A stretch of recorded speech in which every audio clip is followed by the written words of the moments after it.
About 24 hours ago, I unboxed the new Panasonic G85, and I have been playing around with it a lot. Right now, I just want to give you my initial review and my initial impressions of this camera. In 1 to 2 weeks, after I do some more thorough tests on this camera, I want to give you my full review, and I also want to compare this camera with the Panasonic G7 and see if the upgrade was actually worth it.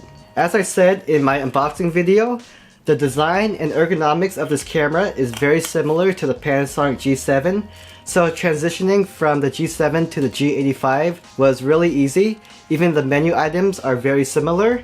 There are a few differences though. Let's start with the bottom on the battery compartment. Inside the battery compartment, the SD card slot used to be located in here, and that was kind of inconvenient, but now they locate it onto the side of the camera, so it's a lot easier to take out and put in my SD card. And in addition, this battery compartment, it used to open up this way towards the tripod mount.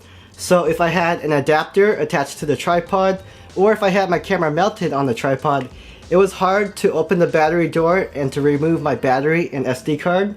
But now when you open it, the battery compartment door now opens away from the camera, where before it used to open this way. So I really like that, and now when I have my tripod mount attached to this, I can now open my battery door with no problem. Another thing they did in terms of design is they located all of the ports to the left side of the camera.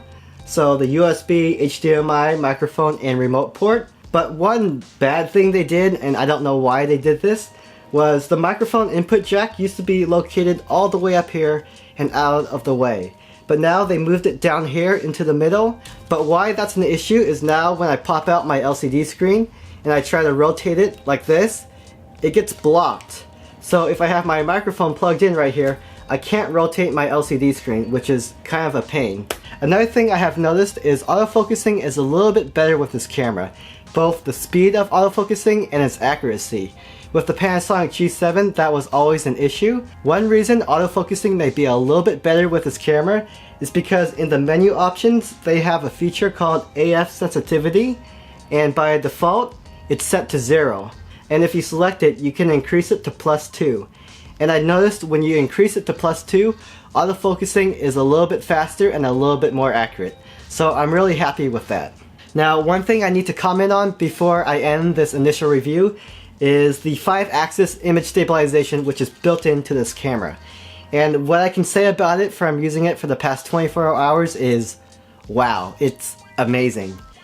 It works really, really well. So traditionally, when you put a lens that doesn't have image stabilization onto your camera, when you handhold your camera or when you pan your camera, you're going to notice the jitters in your hand. And this will especially be true when you're using a lens with a longer focal length, maybe around 70 millimeters. But now when I take a lens that doesn't have image stabilization and I attach it to this camera and I turn on the internal image stabilization, I can get some nice, clean, smooth footage.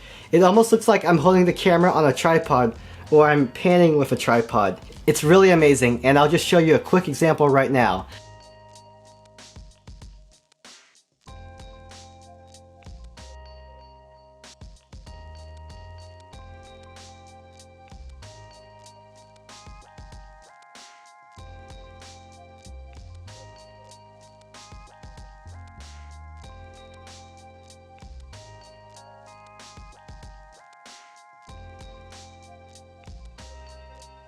Wow, that was really good, right? Now let's up the ante. Panasonic has a new feature called Dual I.S, and that's where you take a Panasonic lens that has built-in image stabilization and you attach it to your Panasonic G85. Now the image stabilization in the lens and the image stabilization in the camera will work together in Dual I.S, and that will give you some really, really nice stabilized footage. So again, I'll show you a clip without Dual I.S, and I'll show you a clip with Dual I.S.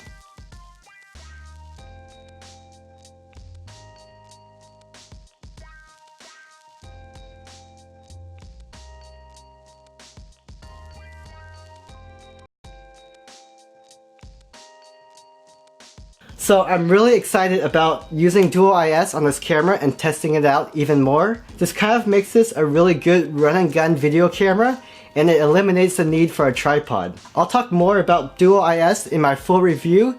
To be notified when that is up, be sure to click on subscribe right down below, and also be sure to look out for my comparison video between a G85 and a G7, and we'll see if the upgrade is really worth it.